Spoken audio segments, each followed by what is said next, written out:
অন্ধকারের গল্পকথা ও গল্পসূর চ্যানেলের যৌথ উদ্যোগে আয়োজিত হয়েছে একটি অডিও স্টোরি প্রতিযোগিতা, তন্ত্রের ভয়াল ও ভয়ঙ্কর 2022। প্রতিযোগিতার জন্য গল্প পাঠানোর সময় কিন্তু শুরু হয়ে গিয়েছে। গল্প পাঠানোর শেষ তারিখ 15ই মে 2022 থেকে বাড়িয়ে 20শে জুন 2022 করা হয়েছে। তাই দেরি না করে চটপট গল্প পাঠিয়ে দিন আমাদের নির্দিষ্ট গুগল ফর্মে। তবে প্রতিযোগিতার নিয়মাবলী ভালো করে পড়ে নেবেন। এই প্রতিযোগিতায় কোনো নির্দিষ্ট বয়সসীমা নেই। সকল নবীন এবং প্রবীণ লেখক লেখিকাদের স্বাগত। কৌতূহল মানুষের বিপদের কারণ হয়ে দাঁড়ায়। 4 বন্ধু রাজস্থানের জঙ্গলে পদার্পণের পরেই তাদের সাথে ঘটতে থাকে একের পর এক দুর্ঘটনা। অনেক সময় রহস্যকে রহস্য হিসেবেই থাকতে দেওয়া বাঞ্ছনীয় হয়ে ওঠে, না হলে সেই রহস্য অভিশাপের পর্যায়ে পৌঁছে যায় আর গ্রাস করতে থাকে সাধারণ মানুষকে। সেই রকমই কৌতূহলী কিছু মনের রহস্য উদ্ঘাটনের তৃষ্ণার মধ্যে দিয়েই গল্পের সারবস্তু তৈরি হয়েছে, যা আপনার প্রতিটি শিরায় হিমেল রক্তের স্রোত বয়ে দেওয়ার পক্ষে যথেষ্ট। নমস্কার শ্রোতা বন্ধুরা, অন্ধকারের গল্পকথার সাম্রাজ্যে আপনাদের সকলকে স্বাগত। আমাদের আজকের নিবেদন লেখিকা সঞ্চারী ভট্টাচার্যের কলমে করাল কুম্ভিনীর আতঙ্ক। গল্পের সূত্রধার ও গল্প পাঠে আমি ব্রতদীপ। অন্যান্য চরিত্রে শিউলি, মৌলি, শুভম, শাগ্নি, ইন্দ্রনীল, পিনাকি, বৌনিশা, রিমঝিম ও পার্থ। শুরু হতে চলেছে আজকের গল্প করাল কুম্ভিনীর আতঙ্ক। একটি মেয়ে হাতে টর্চ নিয়ে রুদ্ধশ্বাসে দৌড়চ্ছে। তার সঙ্গীদের কাটা মুন্ডুগুলিকে গাছের সাথে ঝুলে থাকতে দেখে সবকিছু অন্ধকারে তলিয়ে গেছে। আমি কোথায় এসে পড়েছি? ও মাই গড, জঙ্গল ওটা কি? কাকে দেখলাম আমি? যে করেই হোক আমাকে এখান থেকে বেরোতে হবে, যে করেই হোক আমাকে এখান থেকে বেঁচে বেরোতে হবেই। মেয়েটির পিছন থেকে ধেয়ে আসা খিলখিলানির শব্দ প্রমাণ করে দিচ্ছিল সে একা নেই। এক কালো ছায়া তার পিছু নিয়েছে। জঙ্গলের গভীর থেকে ভেসে আসা আর্তনাদের শব্দগুলি নিজের অস্তিত্বকে ঢেকে ফেলার সুযোগ খুঁজে চলেছে মাত্র। আর সেই সাথে জোরে জোরে ফেলতে থাকা নিঃশ্বাসের শব্দগুলিও জঙ্গলের ওই প্রান্তিক সীমানা পেরিয়ে আনাচে কানাচে নিজের প্রভাব বিস্তার করতে চাইছে। গাছের কোঠর থেকে ডেকে ওঠা প্যাঁচার সুরটাও সেদিন প্রিয়মান হয়ে উঠেছে। মনে হচ্ছে যেন কোনো ভয়াল ও ভয়ঙ্কর নিজের ডালামালা মেলে এগিয়ে আসছে তার দিকে, ধেয়ে আসছে। সেই নুপুরের শব্দ, তার সাথে ভেসে আসা তীব্র চিৎকারের শব্দ হৃদয় বিদীর্ণ করে শরীরটিকে ক্ষত বিক্ষত করে যাচ্ছে। একটি উঁচু পাথরের সাথে লাগতে মেয়েটি পড়ে যায় মাটিতে। তার দীর্ঘশ্বাসের শব্দ প্রমাণ করে সামনে কেউ এসে দাঁড়িয়েছে, এমন কেউ যাকে সে কোনোদিনও দেখতে চায়নি। সেই চাহলির ঘন কালো গহ্বরের মধ্যে লুকিয়ে রয়েছে এমন এক বিষ দৃষ্টি যা তাকে শেষ করে দিতে পারে। মেয়েটি ফুঁপিয়ে কেঁদে ওঠে। না, আমাকে ছেড়ে দিন, বিশ্বাস করুন, বিশ্বাস করুন, আমি কিছু জানতাম না। আমি আসলে কিছু নাচ নিয়ে এখানে এসেছিলাম। জায়গাটির সত্যতা বিচারের উদ্দেশ্যেই আমার এখানে আসা। তবে এখানকার কিছু মানুষজনের কাছ থেকে জায়গাটি সম্পর্কে অনেক কিছু শুনতে পেয়েছিলাম, সেই জন্য কৌতূহলকে আর চেপে রাখতে পারিনি। আমরা কয়েকজন কলেজ ফ্রেন্ডসরা মিলে এখানে আউটিং করতে এসেছিলাম। আমাকে যেতে দিন না, আমাকে দয়া করে যেতে দিন। মেয়েটির কথা শেষ হতেই ধীরে ধীরে সেই নারী নিজের রূপ পরিবর্তন করতে শুরু করেন। সাধারণ বেশি শোভা পাচ্ছিল যে রূপ, সেটি আস্তে আস্তে নিজের স্বরূপে ফিরে আসতে শুরু করেছিল। বিভৎসতা প্রকৃতি অর্থে কি হতে পারে সেটি দেখা মাত্রই মেয়েটি বাকরুদ্ধ হয়ে গেলেন। কথা বলার মতো শক্তিটুকু আর অবশিষ্ট ছিল না।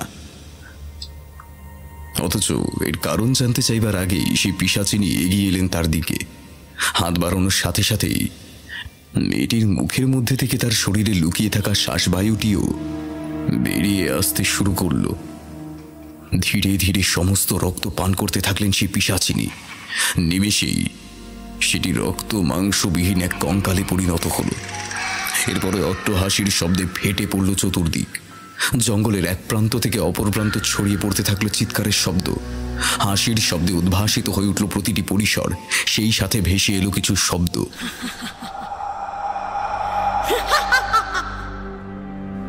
এই জঙ্গল আমার। যারা আমার অস্তিত্ব সম্পর্কে এখনো ওয়াকিবহাল নয়, তাদেরকে প্রতি মুহূর্তে আমি এভাবেই চোখে আঙুল দিয়ে দেখিয়ে দেব রক্ত মাংসের শরীর থেকে কিভাবে সমস্ত নির্যাস টেনে বার করে নিতে হয়। সেই কৌশল আমার জানা। আয়, আরো আয় সকলে আমার অস্তিত্বের খোঁজ পেতে। তোরা সকলে এর থেকেও আরো করুণ মৃত্যু পাবি।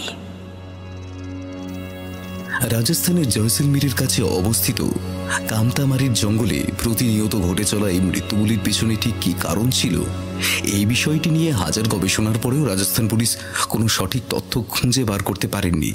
তবে এগুলি যে কোনো সাধারণ মৃত্যু বা ঘটনা ছিল না, সেগুলির প্রমাণের ক্ষেত্রে জঙ্গলের ধারে পড়ে থাকা লাশগুলি ছিল যথেষ্ট। ভারতের প্রায় প্রতিটি প্রদেশেই এই ভয়ঙ্কর মৃত্যুগুলিকে নিয়ে এক চাঞ্চল্যকর পরিস্থিতি তৈরি হয়েছিল, কিন্তু কে এগুলি করছিলেন সে বিষয়ে কারোরই কোনো আন্দাজ ছিল না। স্থানীয় অধিবাসীরা অনেকেই তার নাম নিতে ভয় পেতেন। সকলেই তাকে অভিশাপ বলি ডাকতেই বেশি পছন্দ করতেন। খবরের কাগজের হেডলাইনেও বিষয়টিকে ফলাও করে তুলে ধরা হয়েছিল, ফলে কম বেশি অনেকের নজরেই পড়েছিল সেটি। কথায় বলে নিয়তি নাকি তার নির্দিষ্ট লক্ষ্যকে খুঁজে নেয়।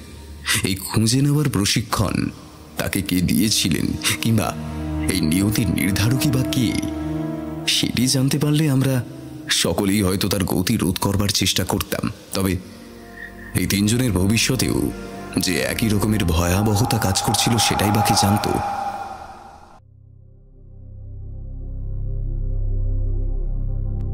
বন্ধুত্বের সমীকরণটা বড়ই জটিল।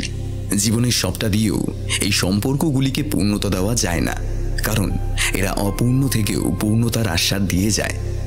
এখানে এই সম্পর্কগুলির প্রাপ্তি। তবে ঠিক এই সম্পর্কগুলির মতোই কিছু অভিশাপও রয়েছে, যেগুলি নিজেদের মায়ার বাঁধন কাটিয়ে বেরোতে পারে না।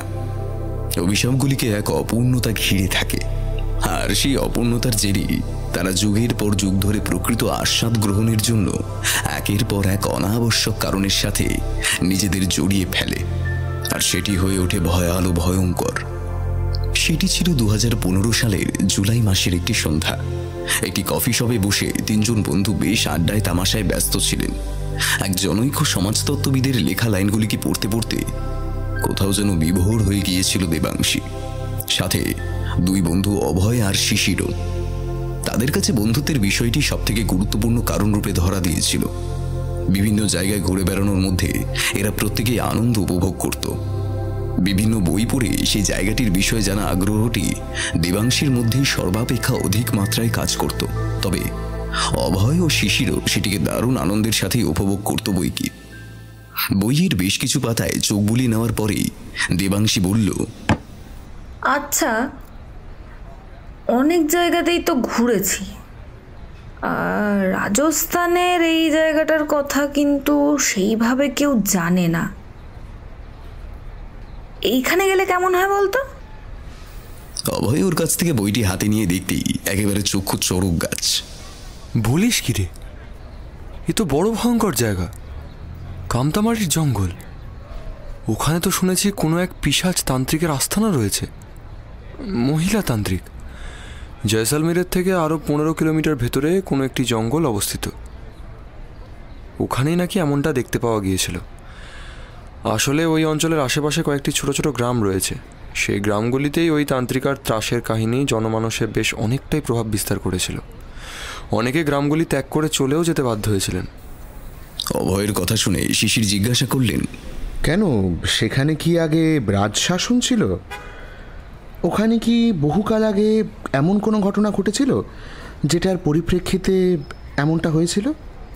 দেবাংশী বললেন, আগে ওই গোটা জায়গাটাই জয়সলমীর প্রদেশের অন্তর্ভুক্ত ছিল। এরপর ওই সুবিশাল অঞ্চলটি ছোট ছোট রাজ্যে বিভক্ত হয়ে গিয়েছিল। সেটাই পরবর্তী পর্যায়ে খণ্ডিত হতে হতে শেষমেশ জয়সলমীরের আকার ধারণ করেছিল। আর এই ঘটনাটা হলো একেবারেই পূর্বে, অর্থাৎ প্রদেশগুলি বিভক্ত হয়ে যাওয়ার একেবারে পূর্বে। কামতামারি হিসাবেই তো এই স্থানটা পরিচিত ছিল, কিন্তু এখন সেই সব জঙ্গলে পরিণত হয়েছে। জয়সলমীর স্টেটের রাজারা কেউই এই বিষয়ে মুখ খুলতে চাননি। অনেকেই তাদেরকে এই বিষয়ে জিজ্ঞাসা করেছিল, কিন্তু তারা সকলেই বিষয়টিকে এড়িয়ে গেছেন। সরকারি তরফে এই জঙ্গলটিকে নিয়ে নেওয়ার কথাও ছিল, কিন্তু রাজপরিবার এই বিষয়ে কোনো সিদ্ধান্ত নেননি। তাদের মতে যেহেতু এই অঞ্চলটি তাদের প্রদেশের অন্তর্ভুক্ত, তাই কোনোভাবেই সেটার উপরে সরকারি মোহর বসাতে দেওয়া যাবে না। তাই সরকারের পক্ষেও আর সেই প্রপার্টির উপরে নিজের অধিকার তৈরি সম্ভব হয়নি। আজও বহু লোক ওই জঙ্গল পরিদর্শনে যান, কিন্তু কিছুতেই রাত কাটাতে পারেন না। সকলের মনের মধ্যে একটা অজানা আতঙ্ক দানা বেঁধে ওঠে। তবে রাজপরিবারের তরফেও বিষয়টা পরিষ্কারভাবেই জানিয়ে দেওয়া হয়েছে যে ট্যুরিস্টদের কারোর কোনো প্রাণহানির ঘটনা ঘটলে রাজপরিবার সেই বিষয়ে দায়মুক্ত থাকবে। এই সব জানার পরেও যদি কেউ যেতে ইচ্ছুক থাকেন, তবে সরকার কিংবা রাজপরিবার কোনোভাবে দায়বদ্ধ থাকবে না। প্রত্যেককেই নিজের রিস্কে যেতে হবে। অভয় ও শিশির দুজনেই দেবাংশীর কাছ থেকে বিষয়টা সম্পর্কে বিশদে জানবার পরে বেশ আতঙ্কিত হয়ে উঠলেন। অভয় দেবাংশীকে উদ্দেশ্য করে বললেন, এর পরেও ওখানে যাওয়াটা কি সমীচীন হবে? আমার তো মনে হয় না। যেখানে বিপদ সর্বদাই হানা দেয়, যেখানে স্বয়ং রাজপরিবারের এমনকি সরকারি তরফে নিষেধাজ্ঞা জারি করা হয়েছে, সেখানে আমার তো একেবারেই যাওয়াটা সমীচীন বলে মনে হয় না। দেবাংশী বললেন, দেখ, আমরা তো এতদিন অনেক জায়গাতেই গেছি, এখন না হয় একটা রাত কাটিয়েই আসি। এইভাবেই তো হাত পাকাতে হবে, তাই না?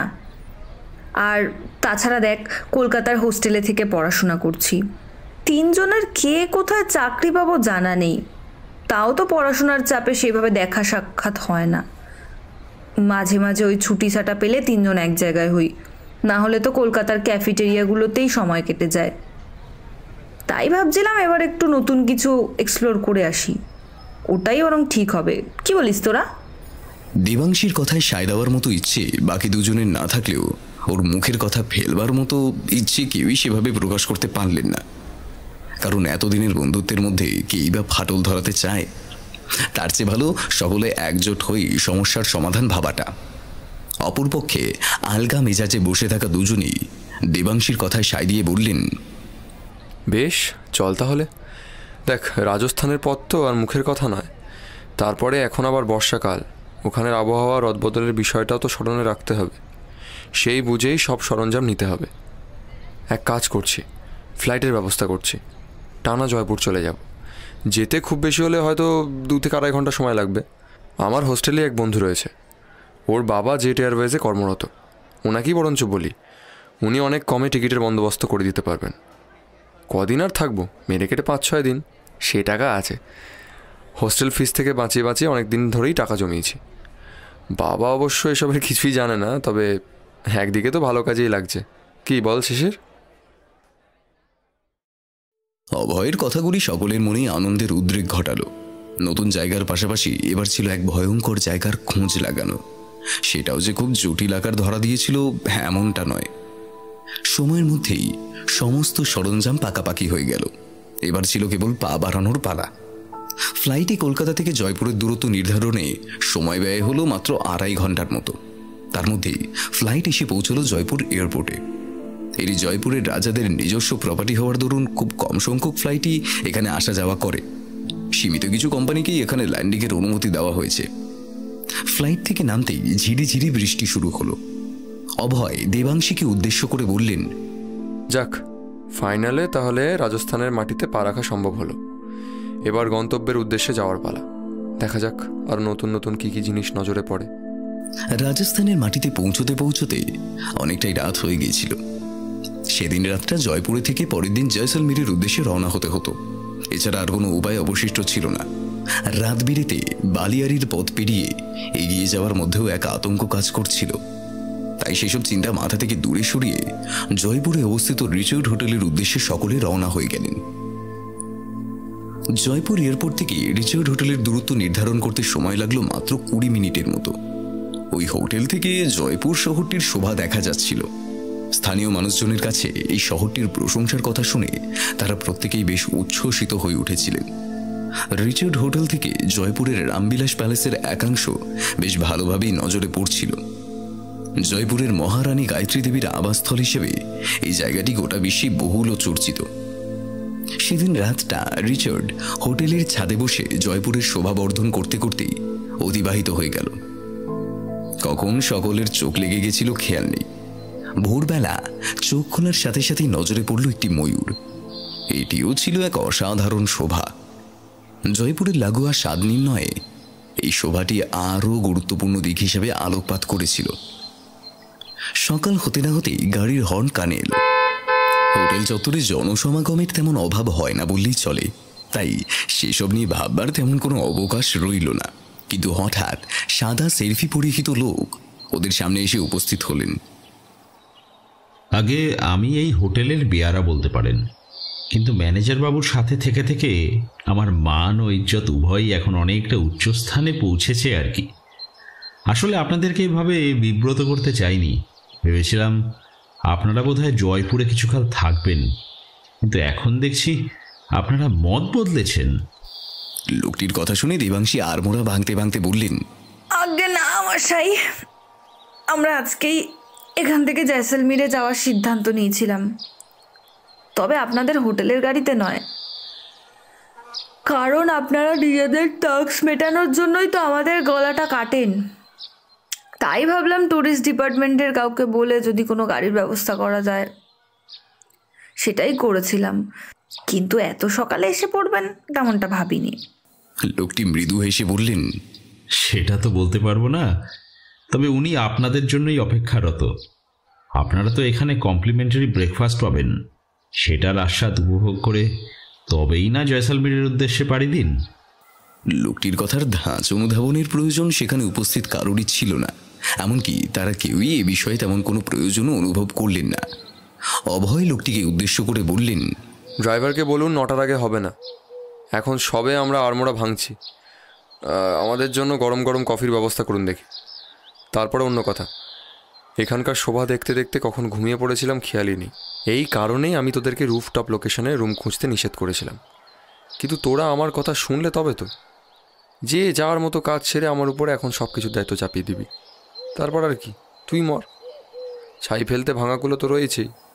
দেবাংশী বললেন, আরে বাবা, এত ভেবে মাথাটা খারাপ করার কোনো প্রয়োজন নেই। আমরা সকলেই হাতে হাত লাগিয়ে তোকে সাহায্য করব।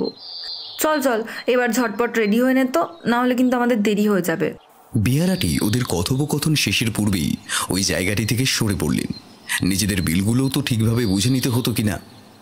বাইরের লোকেদের কাছ থেকে মোটা টাকা দাবি করে হাত সাফাইতে হোটেল মালিকেরা যে ভালোই পটু হন তা কিঞ্চিত বলার অপেক্ষা রাখে না। প্রত্যেকেই সময় মতো কাজ সেরে রিসেপশনের সামনে এসে উপস্থিত হলেন। এই যে আমাদের টাকাটা। দেবাংশী বিল দেখবার আগেই সমস্ত হিসাব বুঝে টাকাগুলো এগিয়ে দিলেন। সেটি দেখা মাত্রই অবাক হয়ে গেলেন সকলে। ম্যাডাম, আপনি জানতেন কত টাকা? এই বিষয়গুলি নিয়ে আমি অনেক আগে থেকেই মাথা ঘামিয়ে ফেলেছিলাম, তাই আপনারা যাতে চালাকি করার সুযোগ না পান সেটার চিন্তা অনেক আগে থেকেই করে রাখতে হয়েছিল। তাই যেটা আমাদের বুকিংয়ের সময় দেখেছিলাম সেই টাকাটাই পে করলাম। এক্সট্রা চার্জ দিতে ইচ্ছুক নই, আর অযথা জিএসটি বসিয়ে অধিক বিল বানাবেন না প্লিজ। রিসেপশনে বসে থাকা লোকগুলি সকলেই দেবাংশীর দিকে এক দৃষ্টিতে কিছুক্ষণ তাকিয়ে রইলেন।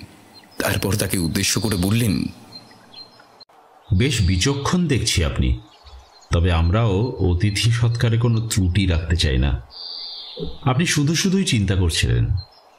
আমরা ন্যায্য মূল্যটাই আপনার কাছ থেকে নিতাম। সে যাই হোক, ভুল বোঝাবুঝির জায়গা রাখবেন না। আপনাদের পেয়ে আমরা সত্যি খুব গর্বিত। এখানে আবার আসবেন। ম্যানেজারবাবু কয়েকদিনের জন্য ছুটিতে রয়েছেন, তাই আপাতত আমি এখানকার কাজ সামলাচ্ছি। আমার নাম নিলয়। যদি এই পথেই ফেরেন তাহলে আরেকবার আমাদেরকে আতিথেয়তার সুযোগ দিলে আমরা বাধিত থাকব।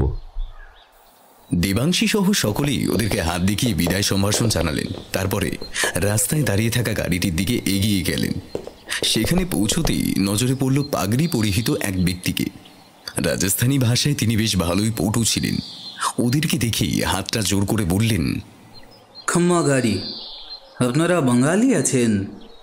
আমার নাম বিলাস, আমি জয়সালমীরের বাসিন্দা আছি। তবে কাজের জন্যে আমাকে রাজস্থানের অনেক জায়গাতেই ঘুরে বেড়াতে হয়।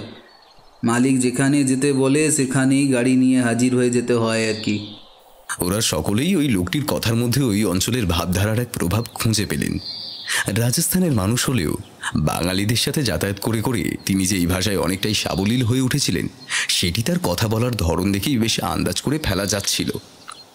অভয় মালগুলিকে গাড়ির ডিকিতে তুলে দিলেন। শিশির বাদবাকি জিনিসগুলিকে গাড়ির ভিতরে সাজিয়ে রাখলেন। দেবাংশী নিজের ক্যামেরাটি নিয়ে এদিক ওদিকের কিছু ছবি তুলতে তুলতে বিলাসকে উদ্দেশ্য করে জিজ্ঞাসা করলেন, ছবি তোলার অভ্যাস আছে আপনার? বিলাস বিষয়টি আন্দাজ করতে না পেরে বললেন, ঠিক বুঝলাম না ম্যাডাম। দেবাংশী বললেন, ওসব কিছু না, আসলে ক্যামেরাটা আপনার দিকে করতে মনে হলো আপনার মুখটা বেশ ফটোজেনেটিক, মানে ওই ছবিতে ভালো আসে আর কি। আসলে আমি জানতে চাইছিলাম অন্য কিছুই। বিলাস জিজ্ঞাসা করলেন, সেটা কি ম্যাডাম? দেবাংশী বললেন, আমরা ঠিক জয়সালমীরের উদ্দেশ্যে যাব না, যাব কামতামারির উদ্দেশ্যে। ওখানে আমাদেরকে নিয়ে যেতে পারবে? ভয় নেই, দ্বিগুণ টাকা দেব। আসলে যেই কয়টা জায়গায় বুকিং করতে গেছি তারা সকলেই বিষয়টি জেনে না করে দিয়েছে, তাই শেষমেশ মিথ্যের আশ্রয় নিয়েই গাড়িটা বুকিং করতে বাধ্য হয়েছি। আমাদের সত্যি আর কিছু করার ছিল না। বিলাস বিষয়টি জানা মাত্রই ঘাবড়ে গেলেন। তার চোখ মুখের ভাষা অযাচিতভাবেই পরিবর্তিত হয়ে গেল। তিনি দেবাংশীকে উদ্দেশ্য করে বললেন, क्या नाम बताया मैडम जी? কামতামারি? পুরে বাপরে ম্যাডাম জি, আমি কেন, কেউই সেখানে যেতে রাজি হবে না। যার প্রাণের মায়া আছে, যে এই পৃথিবীতে আরও কিছুদিন শান্তিতে কাটাতে চায়, তারা কেউ যাবে না ম্যাডাম জি। কাজের ফাঁকে ফাঁকে হলেও ড্রাইভারের কিছু কথা শুনতে পাচ্ছিলেন শিশির। তিনি শিশির কথাটি শোনা মাত্রই কৌতূহলবশত এগিয়ে এসে জিজ্ঞাসা করলেন, আচ্ছা, আপনি যে ভয়ের কথা বলছেন সেটা কি নিয়ে? আমরাও এই জায়গাটা সম্পর্কে এমন অনেক কিছু শুনতে পেয়েছি, কিন্তু এখনও নির্দিষ্ট করে কিছু জানতে পারিনি। বিলাস তাদেরকে উদ্দেশ্য করে বললেন, দেখুন বাবু, ঠিক বলতে পারবো না, তবে কেউ বলে ডায়েন, আবার কেউ বলে চুড়েল, কেউ কেউ আবার বলেন নাকি কোনো তান্ত্রিকা। তবে কেউই ওখান থেকে বিচে ফিরে আসতে পারেনি। ওদিকটায় যেই গেছে সেখানেই নাকি কিছু না কিছু ঘটেছে। এবার আপনারা কী ভেবে সেখানে যাচ্ছেন সেটা আপনাদের ব্যক্তিগত ব্যাপার। দ্বিগুণ টাকা দেওয়ার লোভে পড়েই বলতে পারেন যাচ্ছি, নচেত যেতাম না। বেশ বেশ, আর দেরি করবেন না। এমনিতেই ওখানে পৌঁছতে অনেকটা দেরি হয়ে যাবে, সন্ধে হয়ে যেতে পারে। প্রায় 5-5.5 ঘন্টার পথ রয়েছে বাবু, তাও আবার ওই বালিয়ারির মধ্যে। দুপাশে ধু ধু করছে মরুভূমি। গাড়ি খারাপ হয়ে গেলে মাঝ রাস্তাতে কিংবা ওই বালির মধ্যেই রাত কাটাতে হবে। সেখানে আপনারা একা থাকবেন না, সাথে থাকবে ওই কুম্ভিনী। রাম রাম রাম রাম রাম রাম, ওর নাম নেওয়াই উচিত নয়। আপনাদেরকে তাড়াতাড়ি নামিয়ে আমি ফিরে আসতে পারলে বাঁচি। গাড়ি যখন গতি নিল তখন ঘড়িতে বেলা 10টা। 1 ঘন্টা নানান কাজেই প্রায় ব্যয় হয়ে গিয়েছিল। এরপরে পথের মাঝখানে দু একবার বিশ্রামের জন্য গাড়ি দাঁড় করাতে হলে সেখানেও আরও কিছুটা সময় ব্যয় হওয়ার সম্ভাবনা ছিল বই কি। সবকিছু সমাপ্তির পরে দেখা গেল জয়সালমীরে পৌঁছতে লাগলো আরও 2 থেকে 2.5 ঘন্টা। মাইলস্টোনের দিকে তাকাতেই নজরে পড়ল 200 কিলোমিটার। সকলেই ততক্ষণে দুপুরের খাওয়া দাওয়া শেষ করে বিশ্রাম নিচ্ছিলেন। এমন সময় সজোরে ব্রেক কষতেই সকলেরই ঘুম ভেঙে গেল। দেবাংশী সামনের সিটেই বসেছিলেন। তিনি এক প্রকার বিচলিত হয়ে জিজ্ঞাসা করলেন, কি হয়েছেটা কি বিলাস? তুমি কি ঠিক করে গাড়িটাও চালাতে পারো না? বিলাস বেশ কিছুক্ষণ সামনের কাঁচে হা করে তাকিয়ে থাকবার পরে একটি লাল রঙের কাপড় বার করে কাজটিকে ভালো করে মুছতে লাগলেন। দেবাংশী তার কোনো কথার উত্তর পাচ্ছে না দেখে আরো বিরক্ত হয়ে গলার স্বর উঁচু করে বললেন, আচ্ছা, আমি কিছু একটা জিজ্ঞাসা করছি তো নাকি? বিলাস নিজের কাজটি অব্যাহত রাখলেন। তার ফাঁকি সুর টেনে বললেন, আসলে আমারও চোখটা একটু লেগে গিয়েছিল। গাড়িটার গতি ছিল প্রায় 100-র উপরে। আঁকা রাস্তা দেখে আমিও গাড়িটা বেশ জোরেই টানছিলাম, কিন্তু হঠাৎ মনে হলো সামনে কোনো মহিলা দাঁড়িয়ে রয়েছেন। লাল কাপড়ে একেবারে রাজরানীর বেশে কেউ যেন আমাকে লক্ষ্য করে হাসছে। সামনে সজোরে গাড়ি আসতে দেখেও কেউ যে এভাবে হাসতে পারে আমার জানা ছিল না। আমি ওনার দিকে বিভোর হয়ে তাকিয়ে থাকতে থাকতে গাড়ির গতি কমাতেই ভুলে গিয়েছিলাম। ওনার সামনে যেতেই সজোরে ব্রেক চিপতে বাধ্য হই, কিন্তু বড় মুহূর্তে তাকে আর কোথাও দেখতে পেলাম না। মনে হলো তিনি কোথাও নেই, যেন এই গাড়ির সাথেই গায়েব হয়ে গেছেন। আমার মনে হয় উনি আমার গাড়িতে চাপা পড়ে গেছেন। আমাকে একবার নেমে দেখতে দিন আপনারা। বিলাসের কথা শুনে সকলেই ভীষণ ঘাবড়ে গেলেন। শিশির তাকে উদ্দেশ্য করে বললেন, ইডিয়েটের মতো কথা বলো না। যদি কারুর সাথে ধাক্কা লাগতো তাহলে এতক্ষণে সজোরে কোনো শব্দ নিশ্চয়ই শোনা যেত, কিন্তু এখানে তেমন কিছুই হয়নি। আর পেছনের দিকে তাকিয়ে তো দেখলাম রাস্তা একেবারে পরিষ্কার, কোথাও কোনো রক্তের দাগ নেই, আর না আসে কোনো দেহ। তাহলে কি করে তুমি বলতে পারো ওই মহিলাটি তোমার গাড়ির তলায় চাপা পড়েছেন? বিলাস ওদের কথা শুনে হতভম্বের মতো চেয়ে রইল। ওর কাছে কোনো যুক্তি ছিল না। দেবাংশী তাকে উদ্দেশ্য করে বললেন, দেখো, সন্ধ্যের মধ্যেই আমাদেরকে ওখানে পৌঁছতে হবে। এবার দয়া করে এটা বলো না যে তুমি দিনে দুপুরে ওই আত্মাকে দেখতে পেয়েছো। প্লিজ এইসব বুজরুকি দিয়ে ভেবো না আমাদেরকে মাঝ রাস্তায় নামিয়ে দিয়ে এখান থেকে চলে যাবে। সেগুড়ে বালি, ঠিক আছে? টাকা যখন দিয়েছি একেবারে গন্তব্যে পৌঁছে দিতেই হবে, তবেই তোমার ছুটি, মনে রেখো। ওদের সকলের কথা শুনে সিটের পাশে রাখা বোতলটি থেকে ঢক ঢক করে বেশ কিছুটা জল কলায় ঢেলে দিলেন বিলাস। তারপরে আবার গাড়িতে স্টার্ট দিলেন। এখানে প্রায় 20 মিনিটের মতো সময় নষ্ট হয়ে গিয়েছিল। অন্যদিকে আরও 200 কিলোমিটারের মতো পথ অতিক্রমণের জন্য হাতে ছিল কয়েক ঘন্টা। রাস্তার হাল খারাপ থাকায় জয়সলমীরে পৌঁছতেই প্রায় বিকেল 5টা হয়ে গেল। সেখান থেকে কামতামাটির দূরত্ব ছিল আরও 15 কিলোমিটারের মতো। শেষমেশ গাড়ি যখন কামতামারিরই জঙ্গলের সীমায় প্রবেশ করল, ঘড়িতে তখন প্রায় 6:30। বিলাসের মুখে তখন কেবল রাম নাম। রাম রাম রাম রাম রাম রাম রাম রাম, জয় রাম জয় রাম জয় রাম, রাম রাম রাম রাম রাম রাম রাম রাম, জয় রাম জয় রাম জয় রাম। ওর অবস্থা দেখে সকলেই হাসতে থাকলেন। অভয় বিলাসকে উদ্দেশ্য করে বললেন, বাবা, সত্যিই কিছু দেখালে বিলাস। এখনও তো কিছুই দেখতে পেলাম না। আর শোনো, রাজস্থানে 7টার পরেই সন্ধে হয়। এখনও দেখো, পশ্চিম আকাশে অস্তমিত হতে চলা সেই লালাভ সূর্যের আভা দেখা যাচ্ছে। কাজেই আমাদেরকে নামিয়ে আলো থাকতে থাকতেই তুমি বেরিয়ে পড়তে পারবে। এত দুশ্চিন্তার কিছু নেই। আমরা একটা রাত এখানে কাটিয়ে তারপরেই কালকেই আবার জয়সলমীরে ফিরে যাব। তোমার যদি যাওয়ার তাড়া না থাকে তাহলে একটা অনুরোধ রাখবে? বিলাস কোনো রকমে ভয়ে ভয়ে বললেন, কি অনুরোধ? অভয় বললেন, দেখো, জায়গাটা সম্পর্কে আমাদের তেমন কোনো ধারণা ছিল না, তবে এখানে আসার পর বুঝতে পারছি এখানে যানবাহনের ব্যবস্থা একেবারে নেই বললেই চলে। আমরা ভেবেছিলাম জায়গাটায় গাড়ি ঘোড়া চলে হয়তো, কিন্তু এখন দেখছি কিছুই নেই। তাই ভাবছিলাম তোমাকে আটকে রাখি। তবে ঘাবড়িও না, আমরা তোমাকে আরও টাকা দেব। কালকে সকালে শুধু আমাদেরকে জয়সলমীরে নামিয়ে দিও, ব্যাস, তাহলেই হবে। বিলাস উত্তেজিত হয়ে পড়লেন। তার মানেটা কি? এই জঙ্গলে অর্থের লোভে এক রাতে থাকবো? আপনারা কি পাগল হয়ে গেছেন নাকি? এখানে কোনো জীবন্ত লোকের উপস্থিতি নেই। আয়া দিন একটা না একটা কঙ্কাল উদ্ধার হয়।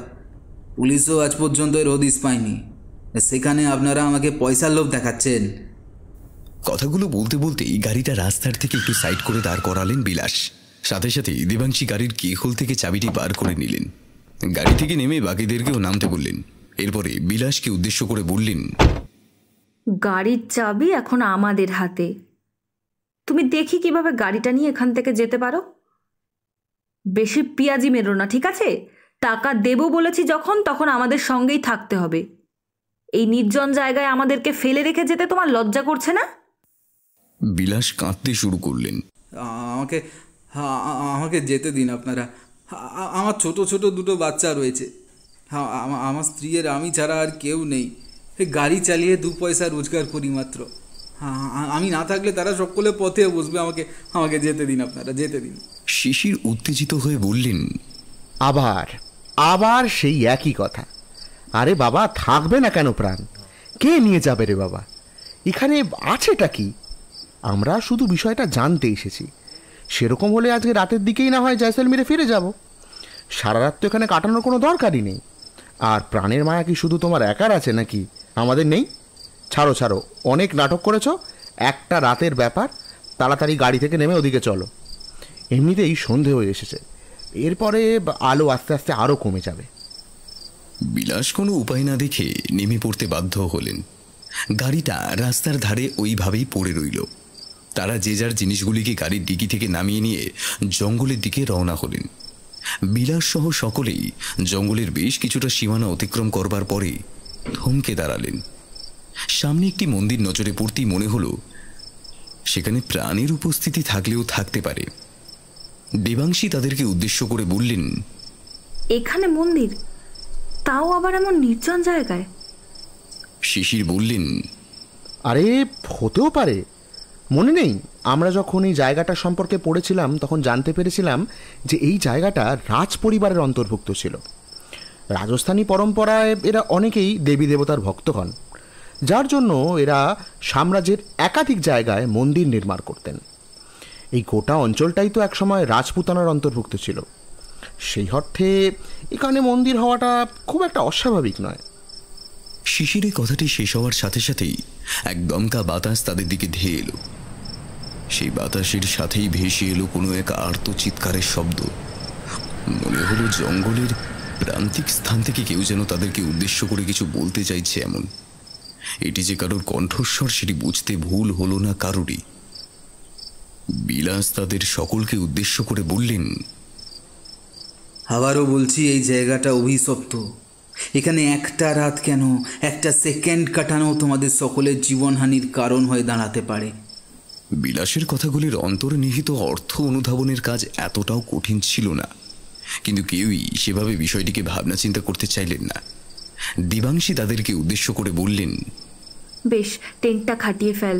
শোন না, আলাদা আলাদা টেন্ট না খাটিয়ে একেবারেই বড় করে খাটাই, তাহলে আমরা সকলেই সেখানে থাকতে পারবো। আর এছাড়া আলাদা আলাদা করে খাটাতে গেলে জায়গাটাও অনেক বেশি নিয়ে নেবে। আমাদের একসঙ্গে থাকাটাই বেস্ট হবে, তাই না? দেবাংশীর কথা মতো সকলেই হাত লাগিয়ে কাজগুলি সেরে ফেললেন। টেন্ট খাটানোর কাজ সমাপ্ত হয়ে যাওয়ার সাথে সাথেই প্রত্যেকে ভেতরে ঢুকে গা এলিয়ে দিলেন। অভয় বললেন, বাপরে বাপ, এতক্ষণে ধকল, এবার একটু নিশ্চিন্ত অনুভব করছি। তা এতক্ষণ তো সকলে খালি পেটেই এসেছি, এবার না হয় কিছু খেয়ে নেওয়া যাক। আমার কাছে কিন্তু কিছু ড্রাই ফ্রুট আর তার সাথে কিছু রেডি টু ইট মিল রয়েছে। এখানে কাঠকুটে একত্রিত করে আগুন জ্বালিয়ে সেগুলো সেদ্ধ করে নিলেই হবে। আর আছে ওয়াইন, বিয়ার, এইসব। যদিও সেগুলো সবই ওই গলা ভেজানো সরঞ্জাম আর কি, ওতে খুব একটা খাওয়া যাবে বলে আমার মনে হয় না। তাহলে আমি বরঞ্চ রাতের খাবারের ব্যবস্থা করে ফেলি। আসবার পথে কোনো দোকানও নজর পড়লো না, পড়লে সেখান থেকেই রাতের আরও কিছু খাবার কিনে নিয়ে আসতে পারতাম। শিশির ও দেবাংশীও অভয়কে সাহায্য করবার জন্য এগিয়ে গেলেন। বিলাসের শরীরটা কোনো কারণ ছাড়াই অস্থির করতে লাগলো। তিনি ওদেরকে উদ্দেশ্য করে বললেন, আচ্ছা শুনুন, আমার শরীরটা বড্ড অস্থির করছে। আমি একটু বাইরে গিয়ে সিগারেট খেয়ে আসছি। আশা করি যে টেনশনটা হচ্ছে সেটা কেটে যাবে। এতক্ষণ বেশ ভয় লাগছিল, তবে আপনারা যেভাবে হট্টগোল করছেন তাতে অনেকটাই মনোবল বৃদ্ধি হয়েছে। আমি একটু বাইরে থেকে আসছি, কেমন? দেবাংশী বিলাসকে উদ্দেশ্য করে ঘাড় নাড়লেন। বাকিরাও যে যার কাজে লেগে পড়লেন। টেন্টের বাইরে পা রাখার সাথে সাথেই আবার সে পুরনো ভয় গ্রাস করতে লাগলো বিলাসকে। বারবার মনে হলো কেউ তাকে অনুসরণ করতে চাইছে। সে যেদিকে যাচ্ছে সেখানেই তার পদধ্বনি শুনতে পাচ্ছে। বিষয়টা ঠিকভাবে আন্দাজ করতে পারলেন না বিলাস। এরপরে কোনো রকমের সিগারেটটাকে ঠোঁটের সাথে লাগিয়ে দেশলাই ধরালেন। সাথে সাথে জায়গাটি বেশ অনেকটাই আলোকোজ্জ্বল হয়ে উঠল। একটা খিকখিকে হাসির সুর কানে আসতেই দেশলাই কাঠিটা নিভে গেল। সে দমকা হাওয়াটা আবারও একবার তার গায়ের কাছে এসে উধাও হয়ে গেল। দরদর করে ঘামতে লাগলেন বিলাস। চারিদিকে তাকিয়ে কিছুই দেখতে পেলেন না। এরপরে আবারও সেই দেশলাই কাঠিটা চালাতেই মনে হলো কেউ যেন সরাসরি তার দিকে এগিয়ে এসে ফুঁ দিয়ে আগুনটা নিভিয়ে দিল। না বলে সজোরে চিৎকার করে উঠলেন বিলাস। এখানে কিছু আছে, এখানে কিছু আছে। রাম রাম রাম রাম রাম রাম রাম রাম রাম রাম রাম রাম। আমি এখানে আসতে চাইনি, আমি জানতাম এখানে আসলেই মৃত্যু নিশ্চিত। কে কে ওখানে? জঙ্গলের ভেতর থেকে একটি ভয়ঙ্কর কণ্ঠস্বর প্রতিধ্বনিত হলো। আমি আমি কুম্ভিনী। কেন এসেছে সেখানে জানিস না? এটি আমার বিশ্রাম ক্ষেত্র। এখানে পরম শান্তিতে ছিলাম আমি। তোরা এখানে এসে আমার শান্তি নষ্ট করেছিস। চলে যা, চলে যা বলছি, না হলে তোদেরকে শেষ করে দেব। চলে যা তোরা। বিলাসের হাত থেকে সিগারেটটি পড়ে গেল। থরথর করে কাঁপতে লাগলো সে। এই বিলাস, শুনতে পাচ্ছিস আমার কথা? চলে যা, চলে যা এখান থেকে। বিলাস ধীরে ধীরে পিছোতে লাগলেন। ভয়ে আতঙ্কে নাভিশ্বাস উঠল তার। কি হচ্ছে আমার সাথে? কি হচ্ছে? আমি তো কাউকেই দেখতে পাচ্ছি না। কে কথা বলছে আমার সাথে? দয়া করে আমাকে ছেড়ে দিন। বিশ্বাস করুন, আমি এখানে আসতে চাইনি। ওরা ওরা আমাকে নিয়ে এসেছে। আমাকে ছেড়ে দিন। ওই যে আমার গাড়িটা, আমার চাবিটা ওদের কাছে। আমাকে যেতে দিন, আমাকে যেতে দিন। আমি কথা দিচ্ছি, এখান থেকে বেরিয়ে গেলে আর মুখ হব না। কথাগুলি শেষ করেই রুদ্ধশ্বাসে দৌড়তে শুরু করলেন বিলাস। গাড়ির কাছে পৌঁছলেন। অনেক চেষ্টা করেও গাড়ির দরজাটা খুলতে পারলেন না। এদিক ওদিকে তাকিয়ে বিরামহীন নিশ্চল মরুভূমির দিকে তাকিয়ে সাহায্য ভিক্ষা করতে লাগলেন। হঠাৎ একটি আওয়াজে তার চেতনা ফিরল। পিছনের দিকে তাকাতেই তিনি অবাক হয়ে গেলেন। গাড়ির দরজাটি কেউ যেন খুলে দিয়ে গিয়েছিল। কি গাড়ির দরজাটা কে খুলল? আমি তো এত চেষ্টা করেও কিছুই করতে পারলাম না।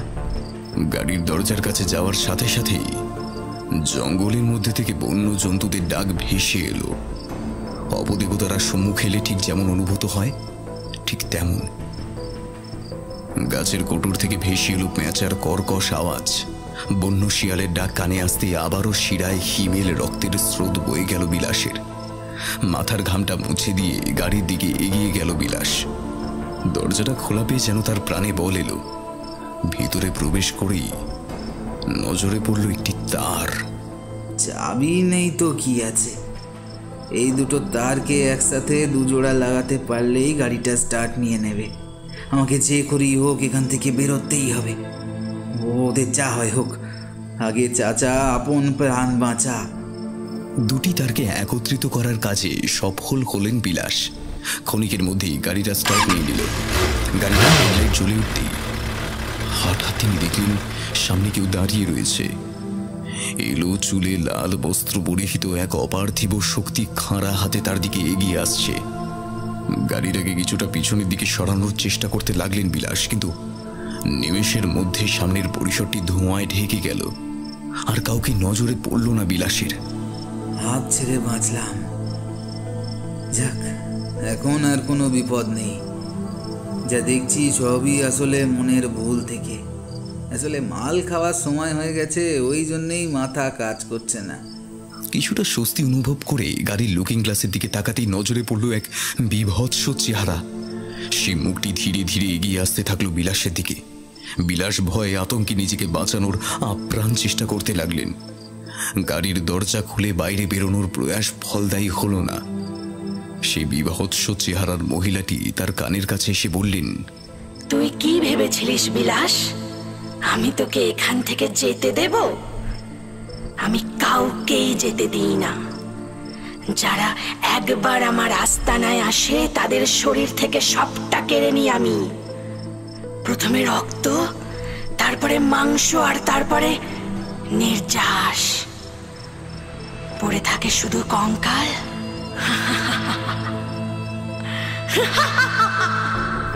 মহিলাটি হাঁ করে বিভৎস দৃষ্টিতে বিলাসের দিকে এগিয়ে আসতে লাগলেন। বিলাস কিছু বোঝার আগেই তার শরীর থেকে সব নির্যাসটা শুষে নিল সে পিশাচিনী। পড়ে রইল শুধু কঙ্কালটা। খিলখিলানির শব্দটা আকাশ বাতাস মুখরিত করে জঙ্গলের চারিদিকে ছড়িয়ে পড়ল। সেই প্রভাব বিস্তারিত হতে থাকল সর্বত্র। দেবাংশী আগুন ধরাতে ধরাতে বললেন, এই কারোর একটা চিৎকারের শব্দ পেলাম বলে মনে হলো না? আর এই দেখ না, আগুনটা দিব্যি জ্বলছিল, হঠাৎ এভাবে নিভে গেল কি করে?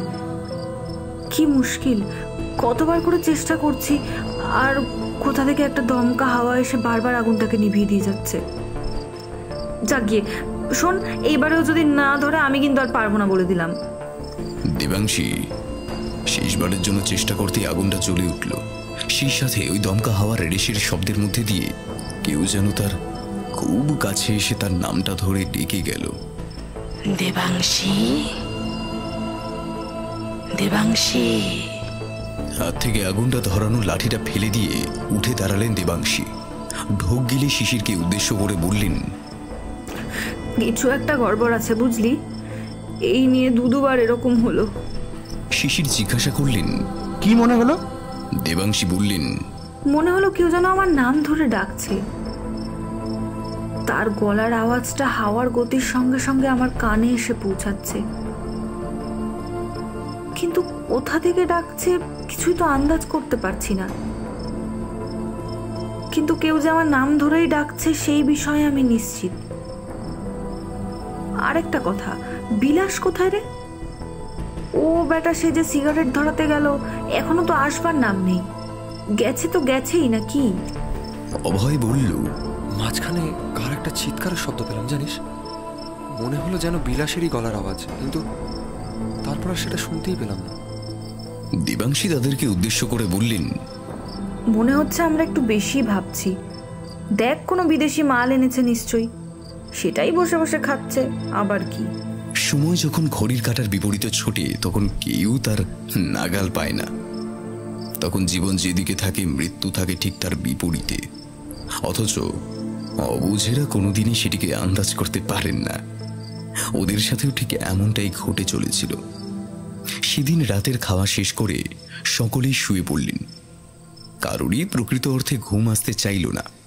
দেবাংশী ল্যাপটপের বিভিন্ন জিনিস দেখতে ব্যস্ত ছিলেন। অপরপক্ষে শিশির ও অভয় একটি করে বই হাতে ঘুমানোর চেষ্টা করতে লাগলেন। অভয় বলে উঠলেন, কি রে, তোরা তো বলেছিলিস কিছু একটা নাকি ঘটবে। আমি তো সেভাবে কিছুই দেখতে পেলাম না, সব তো ঠিকঠাকই রয়েছে। কিন্তু ওই লোকটা, মানে বিলাসটা কোথায় গায়েব হয়ে গেল বলতো? মালটা কি খড়পুরের মতো উবে গেল নাকি? অভয়ের কথা শেষ হওয়ার পূর্বেই সকলে টেন্টের বাইরে একটি ছায়া দেখতে পেলেন। বিষয়টি দেখা মাত্রই তিনজনে উঠে বসলেন। কারোর গলা থেকে আওয়াজ বেরোতে চাইল না। দেবাংশী ভাঙা ভাঙা কণ্ঠে জিজ্ঞাসা করলেন, কে কে বাইরে? কে বিলাস? তবুও কোনো সারা শব্দ পাওয়া গেল না। আবারও একবার একইভাবে ডাকাডাকির পরে একটা কর্কশ উত্তর ভেসে এলো, আমি বিলাস, আমি এসেছি। বিলাসের গলার আওয়াজের এমন পরিবর্তন দেখে সকলেই ভীষণ ঘাবড়ে গেলেন। তিনজনেই বাইরে বেরিয়ে এলেন। অভয় বললেন, এ কি, তোমার চোখ মুখের এরকম অবস্থা হয়েছে কেন? তুমি তো দিব্যি স্বাভাবিক ছিলে। আর এতক্ষণ কোথায় ছিলে তুমি? বিলাস গাড়িটির দিকে হাত দেখিয়ে ইশারা করল। শিশির তাকে উদ্দেশ্য করে বললেন, ও গাড়ির ভেতরে? কিন্তু সে কিভাবে সম্ভব? চাবি তো আমাদের কাছে। তুমি গাড়ির ভেতর ঢুকলে কি করে?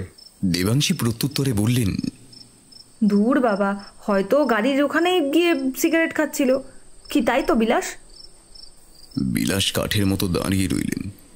ওদের প্রশ্নের কোনো জবাব দেওয়ার প্রয়োজন অনুভব করলেন না।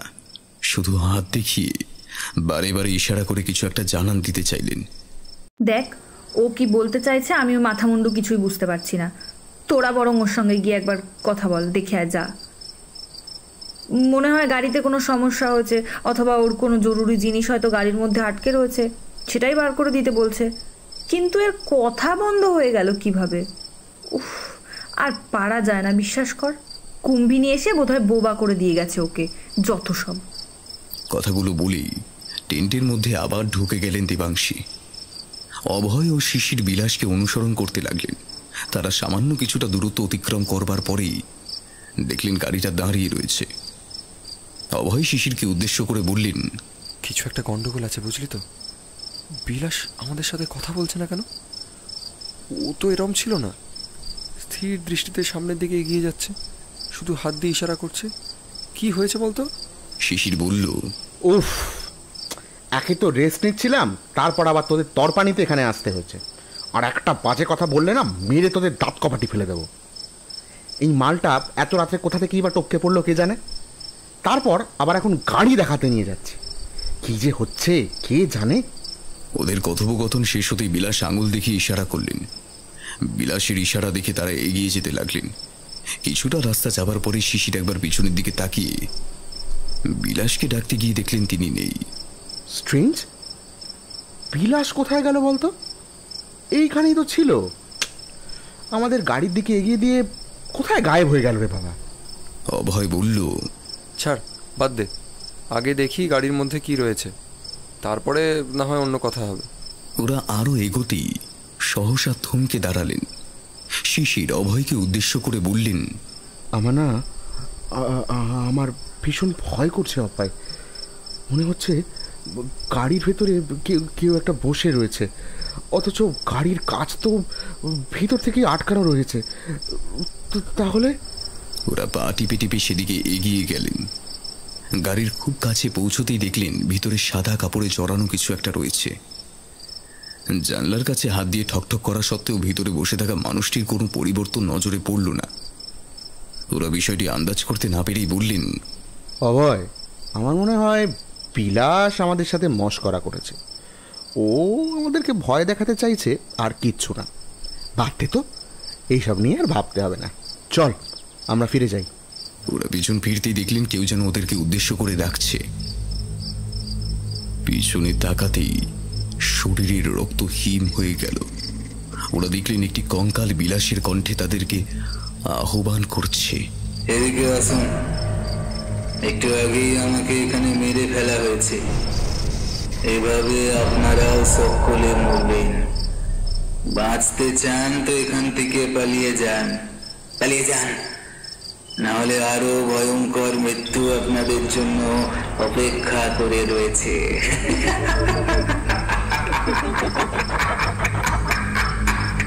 কঙ্কালটি হঠাৎ চোখের সামনে থেকে গায়েব হয়ে যেতেই তারস্বরে দুজনে চিৎকার করে উঠলেন। এরপরে দুজনেই দৌড়তে শুরু করলেন। সামনে পড়ে থাকা একটি গাছের গুড়ির সাথে ধাক্কা খেয়ে দুজনেই হুমড়ি খেয়ে পড়ে গেলেন। যন্ত্রণায় কাতরাতে থাকলেন দুজনে। এরপরেই একটা গানের সুর ভেসে এলো তাদের দিকে। চিনতে কি পারছো তোমার অস্তিত্ব জুড়ে রয়ে গেছি আমি। চিনতে কি পারছো বিলগ্ন নেশার টানে ছুটে এসে তোমার পানে। চিনতে কি পারছো রূপের মায়া জালে আবদ্ধ হবে তুমি। সুরের মায়া জালে আবদ্ধ হবে তুমি। চিনতে কি পারছো আমায়, চিনতে কি পারছো আমায়। তোমার অলিন্দে আছি, না থেকেও বেঁচে আছি। চিনতে কি পারছো আমায়। তোমার অস্তিত্ব আছে এ ঘন কান্তারে। ছুঁয়ে দেখো হৃৎপিণ্ডে কোনো এক প্রান্তরে। চিনতে কি পারছো আমায়। মৃত্যুর সুর হয়ে বেজে চলেছে বিনা। কোথায় এর শেষ আছে কেউ জানে না।